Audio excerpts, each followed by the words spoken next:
Nisikizeni wadogo zangu. Maisha haya hayataki kwenda mbio. Mtaenda mbio, mtaacha viatu, mtadhalilika hapa mjini. Unaona mlipo hivi? Manyang'au wote wa mjini wanawataka nyinyi. Lakini wakishawapatika mimba, pap, kila mtu anakimbia.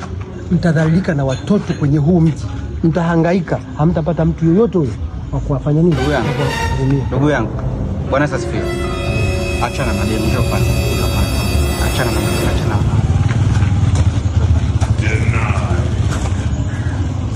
Bwana ndugu yangu, sasa hivi nataka ufuate wokovu. Achana na wanawake. Wanawake hawatakusaidia kitu chochote kile abadan. Hutosaidika kamwe. Achana na wanawake kabisa. Mwanamke anaweza kumelala naye lakini uko na chat na mwanaume. Achana nao kaka. Yaani sasa hivi nataka ufuate wokovu tu. Unaona? Kwa sababu wewe tunakutegemea kanisani pale. Una maana gani? Wewe una maana gani? Mimi kama mchungaji wako napata shida sana kwamba Halo. Nishakwambia hiyo mimba toa, hiyo mimba sitaki toa. Hiyo mimba toa, sitaki.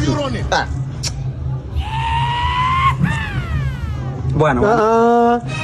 Malizana. Bwana wewe. Ngoja kwanza. Una nini? Malizana watu wako.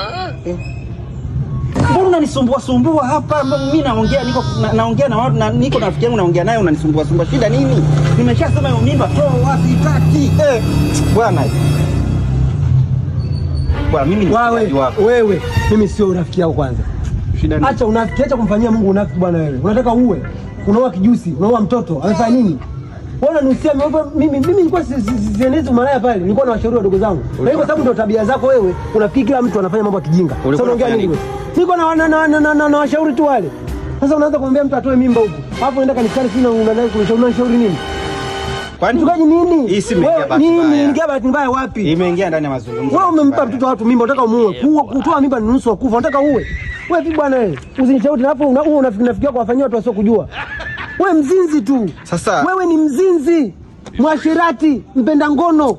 Kuna shida gani? Nini? Shida gani nini? Nisikilize. Nini unamnafikia Mungu? Unampiga Mungu. Utakufa kinywazi wewe. Wewe vipi bwana wewe? Wewe usinishauri kupota kuchongea na mimi sema wewe tunasikia wewe.